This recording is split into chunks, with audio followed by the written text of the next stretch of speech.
Hello and welcome to a brand new episode of Building a Business, Grit and Grace with me, Anna Angelova, business coach and consultant. And today with me is a very special guest, a classmate from the Rothman MBA program, Sarah Albo. Hey, Sarah, how are you? Hi, Anna. Thanks for having me. Oh, it's such a pleasure to have you here. And I usually start with the question of introduce yourself. Well, it's not a question, but introduce yourself. Like, if you can share a little bit about who you are, what you are currently doing, what your business is all about. Happy to do so. So I'm a certified workplace mediator and trainer, qualified mediator with the ADR Institute of Ontario. I do conflict coaching and I do psychological health and safety consulting. So my goal with all of these is to help organizations and employees reduce the time, stress, and costs associated with destructive conflicts in their workplace. So one of the things, this actually came out of some of the work that we were doing in our MBA, and looking at organizational structures and systems. What are some of these things that cause conflict, interpersonal conflict in the workplace in the first place? And then what can we do? What do we need to change to make sure that we're creating conditions where people can thrive and do their best work? This is a very interesting area, by the way. And I did mention the MBA program, and like you mentioned that some of it, some of the things that we were learning there contributed to what you're doing. But I'm actually wondering, what brought you to this path, to where you are right now? It's funny, I was trying to explain this to someone the other day, how the twists and turns of my career over the years have been, I look back, I'm like, wow, I can't believe I used to do that. And I think all of it is really what brought me to where I am now. So gosh, it's 15 years ago now. I was training to be a psychotherapist because I really wanted to work in the mental health field. I love the one-to-one work, sitting with people and really hearing them and trying to support them in what they wanted to do moving forward. And that, I didn't end up going that route. I ended up going to work in my family business instead, and so learned a number of other things there as well. But I always kept that, the coaching aspect, the supportive aspect. I always tried to bring that to the work that I was doing. And then through working in my family business, just trying to move up through that, I ended up doing the MBA program. And through that program, so many of the conversations that I was having with people were around, their struggles in the workplace. A lot of people would come to me with their struggles, given my counseling background. And so much of it was coming back to interpersonal conflict. And so as I was trying to figure out, what I wanted to do for next steps in my career, I got to a point and I realized I didn't want to run an organization. I wanted to support the people that did. I found making a lot of the high level decisions really stressful. I didn't want to be responsible for so many people. Like, I just found that really stressful. I'm like, I don't think I can handle that on a day-to-day basis. And I don't think that's fair to the people that I would have been managing as well. And so I decided to step back from that kind of work and decided what I was really trying to do at the time was bridge the business world with mental health. And then I found psychological health and safety. And so that's a framework that we use here in Canada with the national standard of psychological health and safety in the workplace.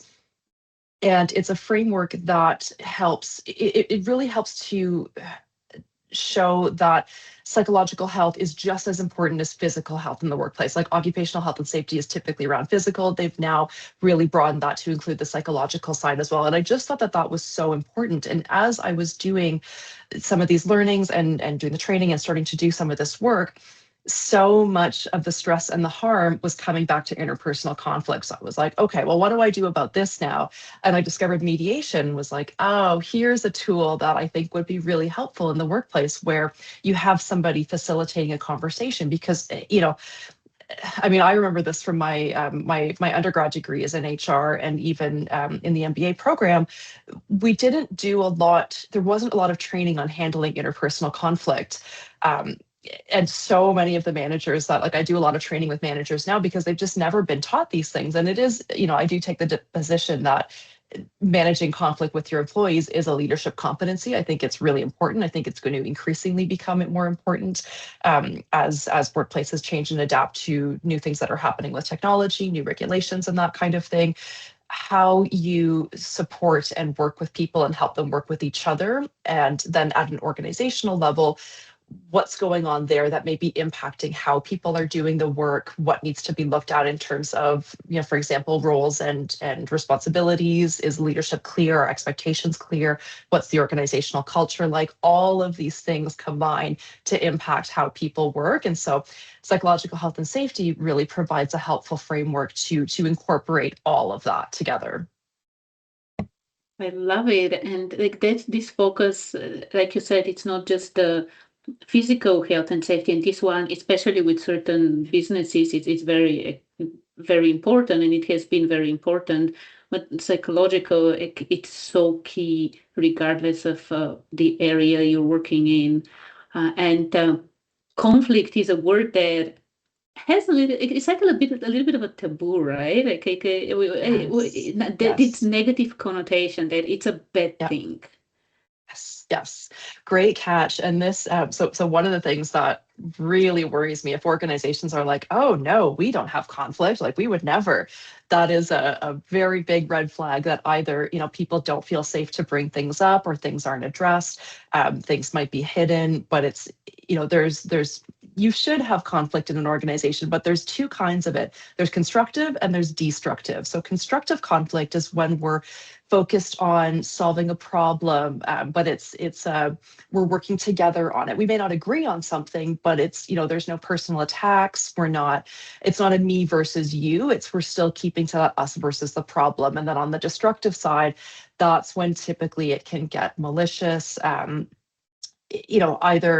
it escalates and becomes really really harmful to people, or people withdraw from it entirely and they just don't want to deal with it, and you have people that can't work together, and it's harmful and unproductive. So constructive conflict can be very constructive because or very productive because it helps us to, that's where innovation comes from. That's how we're incorporating multiple perspectives. And destructive just really causes that interpersonal stress. And So if I'm understanding it correctly, the destructive one gets to the personal level where it's not, like you said, us against the problem, where you might have one perspective, I might have a different perspective, and we're discussing those perspectives to solve a problem. So the destructive is we're starting to get to the personal level and forget that we're actually solving a common problem. Mm-hmm. We're on the same team. Yes, yes. Yes, yeah. Really love the idea of constructive and destructive, and it gives this nuance that conflict exists and it's not a bad word, it's not a bad thing, and it's actually necessary for innovation. Yep. Now, you shared some of the journey and how you got to where you are with all the different trainings, and then also the work experience you had, and realizing that managing people and being in that kind of an environment who it's not for you, like it's not what you wanted to do, being responsible for these things, that it was not your strength, but you still wanted to contribute in the way you're contributing right now. So I'm wondering, as you were going through the training and you started working in this area with conflict resolution and mediation and these things, how did you start a business? Like what were those first engagements that helped you start this business? It's gosh, I remember it being so difficult. I did not, the first couple of years, I did not think it was going to be as difficult as it was. Solely because I was just like, oh, like I'm seeing conflict everywhere. Like, oh, there's so much demand for that. No, people do not. Typically in workplaces, people don't want to. Um, it's really hard to get people to the table to mediate unless it's escalated to such a point where there's serious repercussions, like people's jobs are, they're thinking like, do I need to leave this job at this point, which can be, a very serious consideration for people, or it's at a legal situation and, either there's an investigation that has to happen. One of the recommendations that will typically come out of that is a mediation or a larger workplace restoration. But so, I really thought that there was just a huge market for this product or service, I'll say. And And it was really, really hard. Like I would have a lot of sales calls with people and then just nothing. Like I would follow up and nothing. Um, so what I really had to do was just lean into some of the connections that I had and really just, really put it out there that this was the work I was doing. And if people were like, oh, I'm having this conflict, I'm like, oh, well, here's how I might be able to help you with that. Or if you're interested, here's this resource. Um, but I would have said my break came from doing some content for a larger organization that had a really big audience. So being able to get in front of that was really, really helpful and really was the springboard for everything else I've done since. And I've since gone back and done some additional work for them. But always just, participating, like going to conferences. One of the first things that I actually did was to see where I could volunteer with my association. Like I thought that was really important for the profession. So I went and did all my training. And then even then it was difficult to get the actual certification through the association, but through that process, I was like, well, I can meet people through that. Where can I volunteer? Where can I help out here? Like I had some extra time to do that. So just making those connections. And then, within a year or so of doing that, one of the staff there approached me and was like, hey, you should run for our board. Like, we'd love for you to,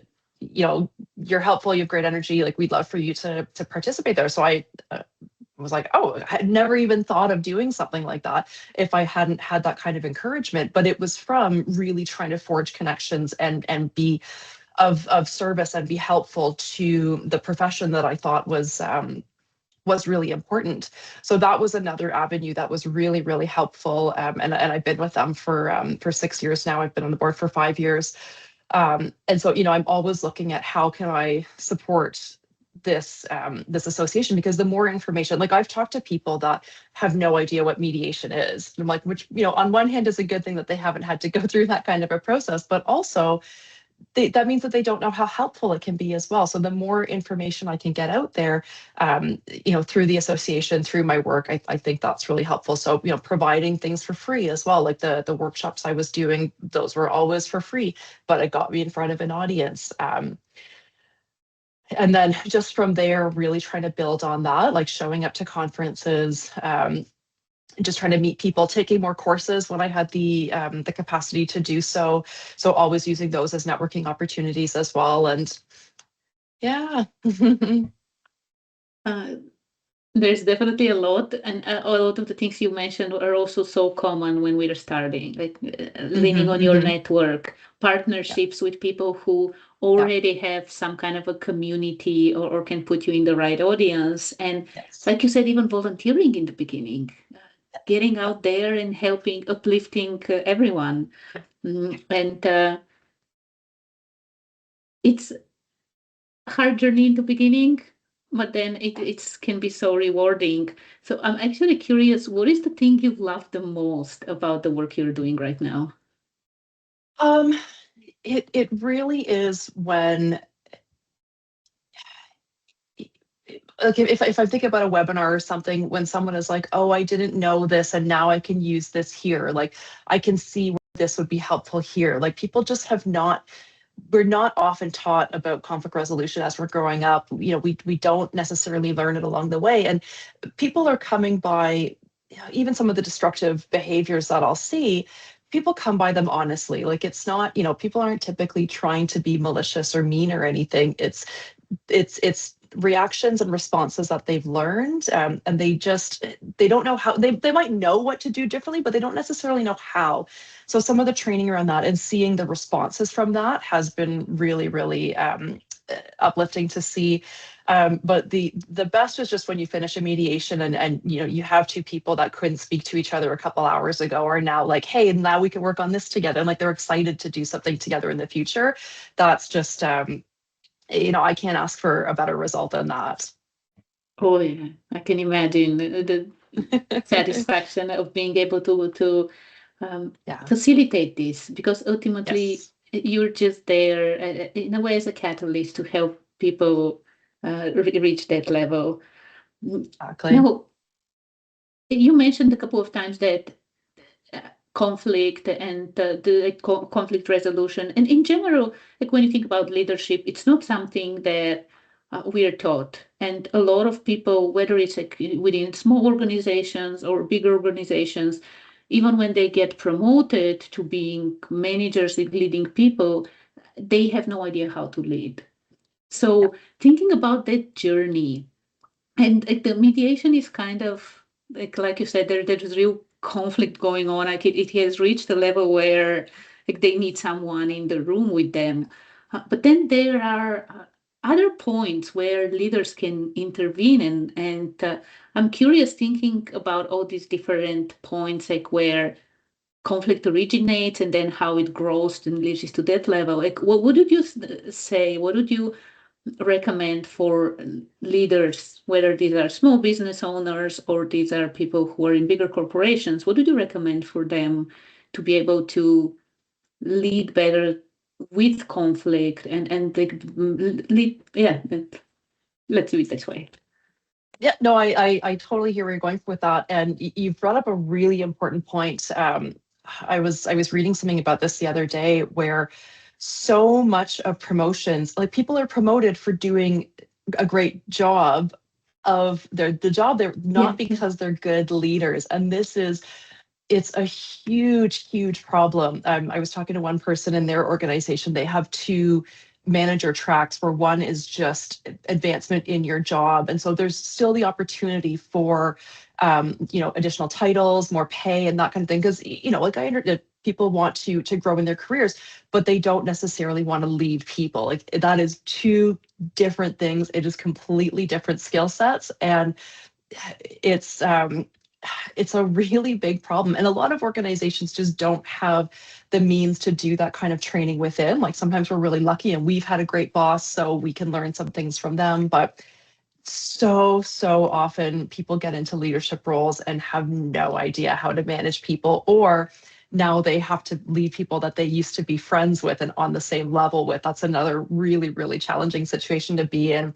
So, I think there's all sorts of leadership kinds of training out there. I think this is a really important one.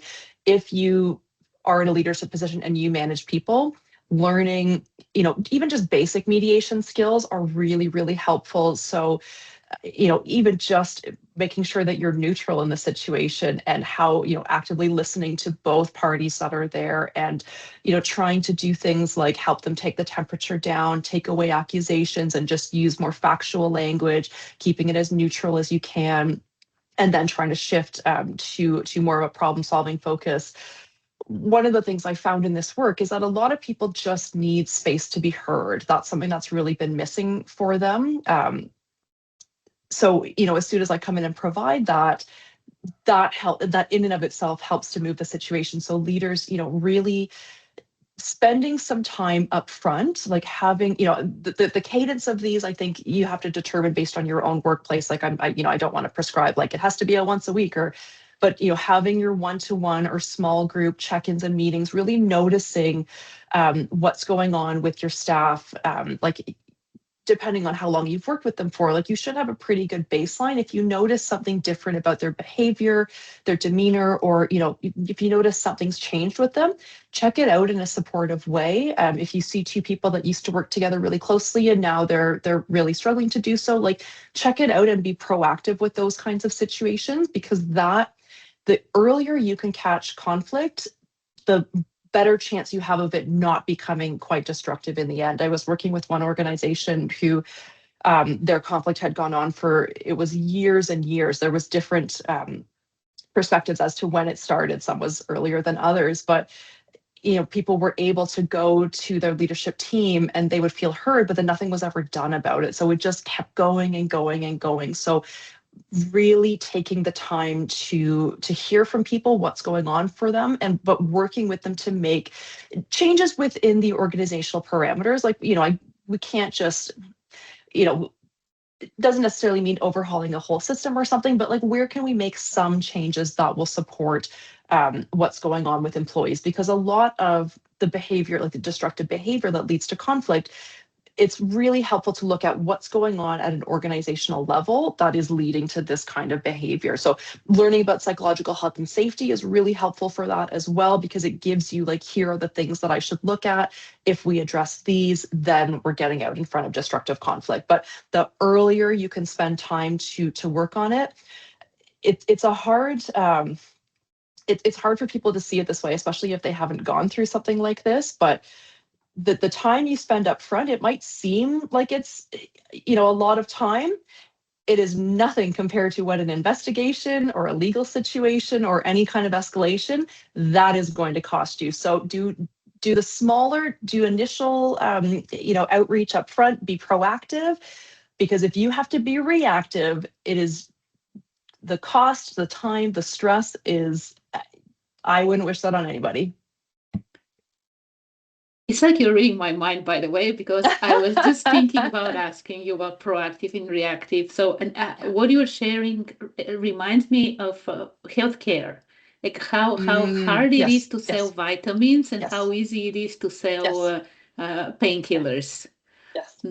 So, with your work with organizations, I'm curious, like, how often do you do the work of actually helping leaders? Like you did mention that you also help with setting some of these guidelines and training and how to lead with conflict when it arises. So how often is this done as a reaction after things have escalated, and how often do you see organizations doing this proactively before something happens?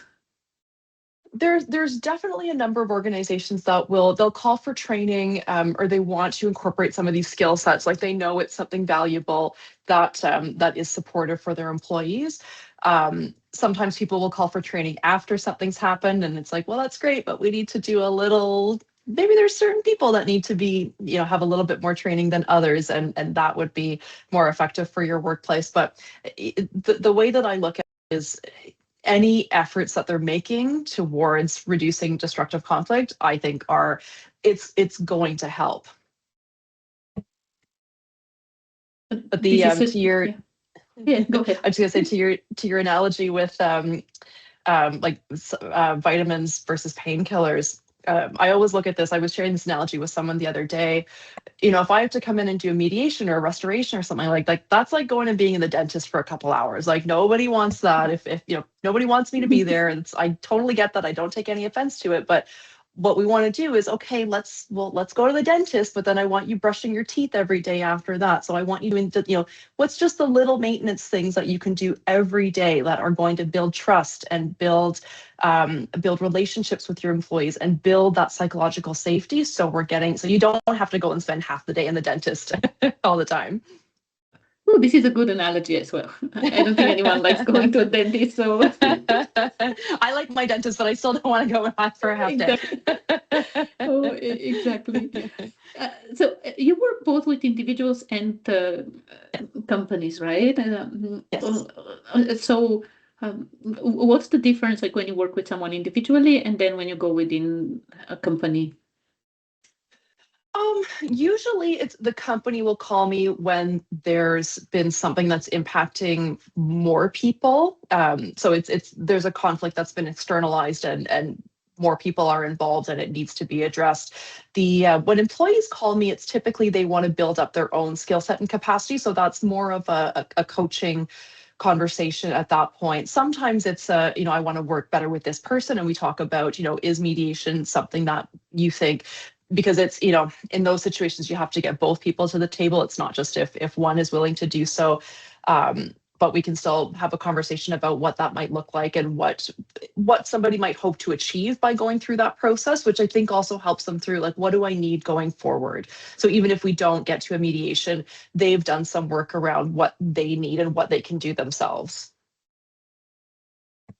And who would you say are your ideal clients, both like from the personal, like the ones who approach you on their own, and then also from company perspective?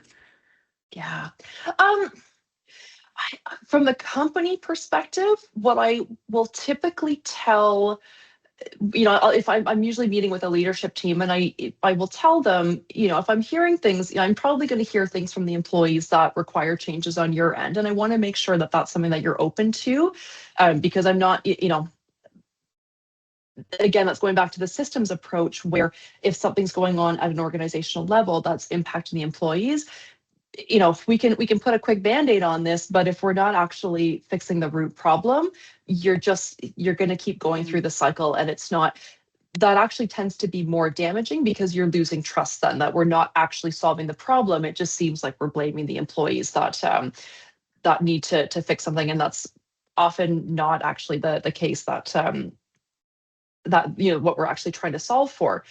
In terms of ideal, it's funny, I used to think, people had to be willing to do this work. And now I've gotten away from that a little bit, because I have talked to a number of people that they just need more time to, get a sense of the process, to really trust somebody, especially somebody like me who's coming in. They don't, they could read my website, but they have no idea who I am. So, I have to build up a little bit of trust with people as well. So, I used to say, like, people that were willing to do this work, but I actually don't say that anymore, because I think it's, it's my job to put some supports in there and help people get to a place where they feel like they have the capacity and willingness to participate. Yeah, I think even people that are like, no, this is stupid, I would still, want to understand why they're feeling that way, and what's going on for them, and what do they need to know from me, or what would they want to be different in the situation that might facilitate better participation. It's interesting how you've gone through this realization that even people who might be skeptical, that it might just be, they might need a little bit more time, or just to get to know what the process is, so they can take the action, and that you, as the professional, as the expert coach, therapist, right? Like with all these things that you're bringing to the table. It's a bit therapeutic. Yeah. Like you said, one of the things sometimes people need is someone to listen to them. Yes. Yeah. So it's interesting how you have shifted from this, and that it's now on you, that like you actually need to get this out of them and help them move forward, which is such a valuable shift, and to look at things when you're working with people. Now, I'm wondering, we did talk a lot about like what you're doing, and like I can hear the passion you have, and like that fulfillment from being able to step in and help people, individuals and companies. I'm wondering, as a business owner, so if we get out of doing the work within the business, and focus on some of the other things that it takes to run a business, what did you say has been like? And I mentioned, like, we went through an MBA program, so like you were working in a family business, so you knew a lot about business. But once you started your practice, anything surprising? Oh, that's a good question. Was anything surprising? Yeah, it's funny. Like, I've worked in a lot of small businesses where we're kind of doing a bit of everything. So, that I knew that was going to be the case going into it. Like, I'm looking at the date. I'm like, oh yeah, I have to do my my HST and that kind of stuff, and get that ready to go, and end of the month, and it's probably leaving it a bit last minute. But, all of those kinds of like all the administrative things that you have to do. I knew that was coming just from previous businesses. I think the most surprising thing for me was really around how much I had to manage both my time and my expectations around, like, what can I actually do in a day, and how organized I had to keep myself to be able to manage all of those things, like the number of systems that you have to have in place.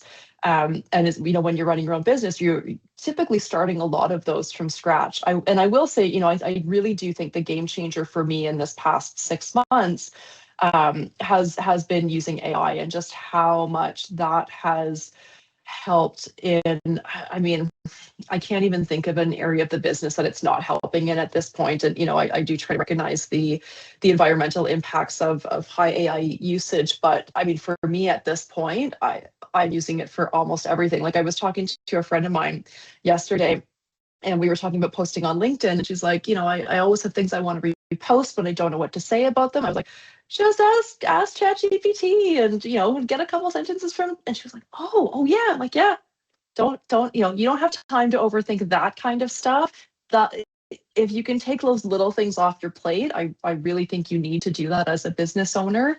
Um, yeah, and it's, I don't have the kind of budget to be able to hire marketing or you know what I mean? And so where I can get that support from AI usage, I think that's really, really helped to I'd say that's the surprising thing, where just how much more I've been able to do in incorporating some of those kinds of systems.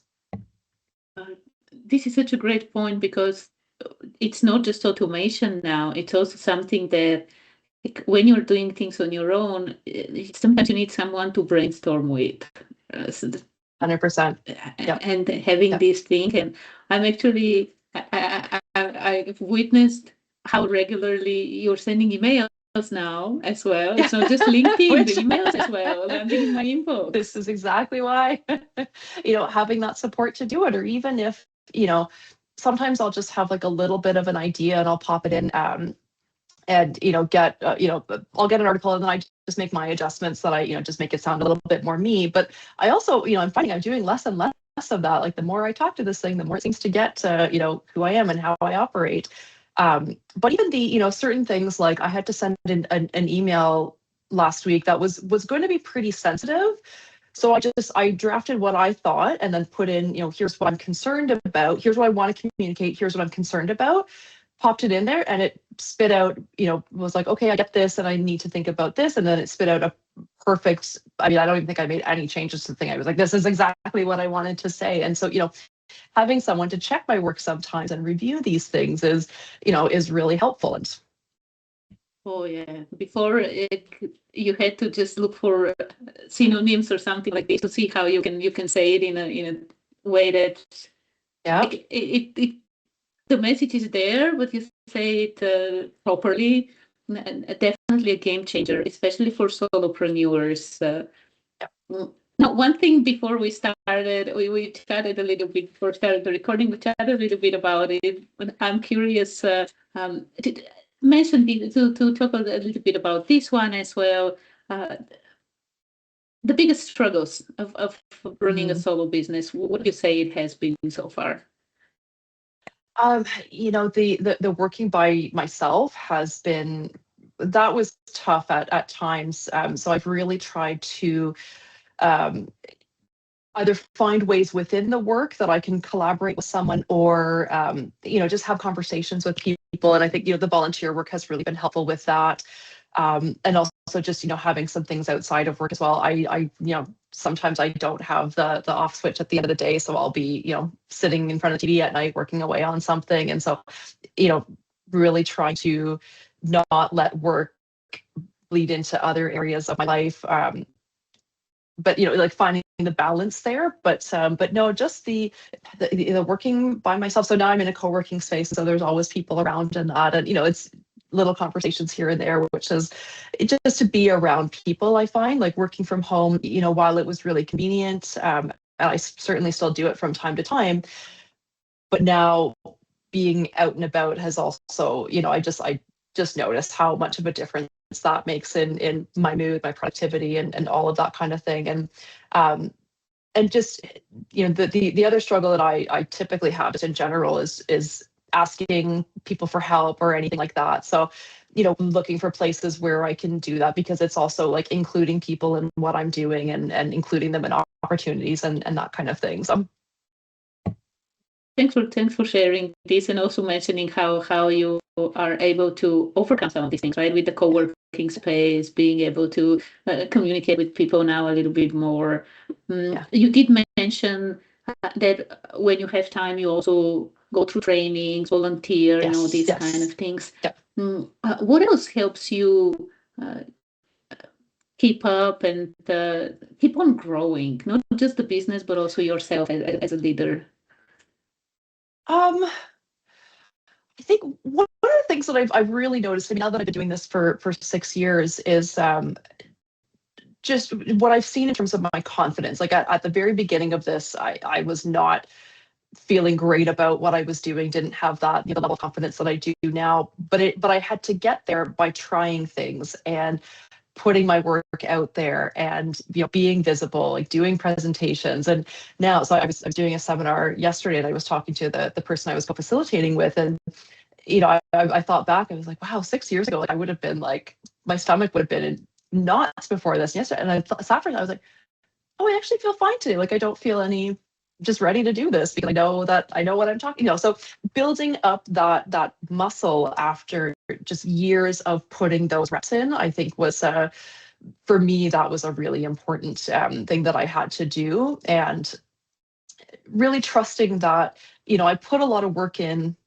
to the things that I'm putting out there. It's not going to land for everybody, and that's fine. But for the most part, I don't think I'm saying anything particularly controversial when I talk about leaders needing to be responsible for conflict management and how people can do that. I'm always trying to be of service and be helpful, and I think that always comes across and it always resonates. So just trusting that people were, that was working for people. But it took years of going through those reps and building that confidence to get to a place of actually feeling it and recognizing it. Oh, it does take time. And like you said, the first time you were presenting, like the notes and the stress and the anxiety, and now 6 years later, it's completely different.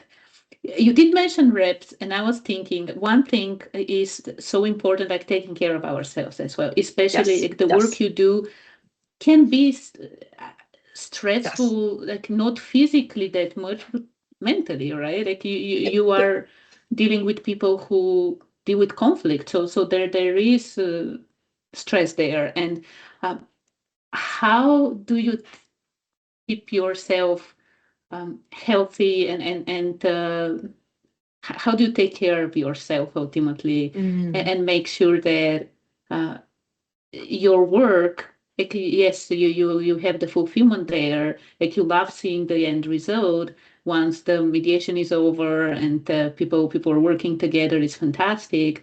But how do you take care of yourself and make sure that your well-being is also on there in the calendar and ultimately not forgotten? Yeah, it's. I mean, I've always tried to, exercise regularly, eat as healthy as I can. As much as I'd love to come home and have a glass of wine every night, I do try to keep that to, not using that as a like, oh, I had a stressful day, I'm going to go to this. I try to do something else that's, more constructive for me. But I've had a couple health scares over the years, and so just really trying to keep on top of that kind of thing. We're very lucky here in Canada with our healthcare system, I think, and so really making sure that I'm keeping an eye on what's happening with my health at that level, I think has been really helpful. And just trying to surround myself with supportive relationships and supportive people and do things that are fun. Like I do travel quite a bit with my partner, and so trying to go and see new places. But the other, I mean, for me, I mean, I've always been interested in interpersonal relationships and interactions. So if I'm watching something on TV, just looking at like, oh, like what's going on with these people and try to understand and that kind of thing is something that's really interesting for me and I enjoy doing. So trying to balance, I do feel like I'm really lucky. Like I do work that I love, and I don't always love doing the administrative side of things, but yeah, I genuinely feel lucky and gratitude for that, and I think that also really contributes to feeling positive about it. Fantastic. And all these things, like the personal, like traveling, for you, it's part of it is traveling, right? Whatever it is that brings you, recharges your battery ultimately. A couple more questions as we're wrapping things up. Um, if you can give a piece of advice for someone who might be thinking about starting their own business, what would it be? I think that the biggest piece of advice that I would give is, if you're considering it, you should absolutely go for it and give it a try. Um, and make sure that you give yourself longer than you think you need for success to happen. And I mean that in the sense of, starting a business to like, when can you pay your bills from this kind of thing? Give yourself a lot longer than you think you need. It doesn't mean that you shouldn't do it or you should put it off, but just understand that there may be a balance there. Like I genuinely thought month one, I was just going to like turn off one income stream and go to another. And that did not happen. And I was in for a bit of a rude awakening with that. Not that I'm great at planning and financial planning anyway. So a little bit of my fault on that one. But I do think, these businesses can take time to start up and build. So can you do something part-time while you're building towards this? How can you make that something that's manageable for you, but just give yourself more time? This one is very good, and I 100% stand behind it as well. Second it. Give yourself the time. Yeah. Now, looking a little bit ahead, we talked about what you're currently doing, how you started, and all these kind of things. So, what's ahead? I think you did mention building some kind of a course. Yes, I have a course that I'm building out right now around psychological health and safety informed leadership, because I think it's so important for leaders to have this kind of training and understanding. And there's quite a bit of conflict resolution work in there as well. So I think that's really helpful. But the other thing that I've been exploring lately that's been really, really interesting for me is the use of AI in terms of creating technology, and how it's, years ago, you used to have to hire your developer and do all that kind of work. But now with AI, you can just start plugging in some prompts and then you get this software system that, so, really looking into how can I leverage something there to create something for organizations that would be supportive as well. And yeah, excited to see where some of that stuff goes. Oh yeah, me too. Look forward to see where it goes, and what things you come up with. Two last questions. No worries. So, what does it mean for you to build a business with grit and with grace? So, yeah, I think it's, you're definitely going to have days where it's a little bit of both. I think you really have to, I mean, you can't build a business without grit. I think that's just, you have to be willing to continue to put the time in. It's not always going to go perfectly. You have to keep going when there have been setbacks. You just have to, you really have to be determined. You have to believe in what you're doing to be able to keep having that kind of grit. And I look at grace in two ways. I think sometimes it's, doing the outward facing, looks graceful and effortless, and sometimes it is, but it's because of all that grit in the background. But I also look at grace in terms of giving yourself some grace in these kinds of situations, because this is really hard work. Even if it's something you love and you're passionate about, the business side is hard work. And I think sometimes that's not, having an idea or developing a product or service is very different from running the business. So learn what you can around that. Get coaching around it as well. I've had business coaching in the past, and that was so helpful. Again, it's that collaboration and having somebody that you can go to that is going to support you and help you to answer some of these questions. That you will not have all of the answers to these questions in your business, but doing it alone it can be really, really hard. So get the support where you can and give yourself some grace in that process. Very well said. Thank you. Thank you for sharing this. And if people want to connect with you, where is the best place? You can find me on LinkedIn, my website, novelhr.ca, or you can email me, Sarah with an H at novelhr.ca. Probably the three easiest places to find me.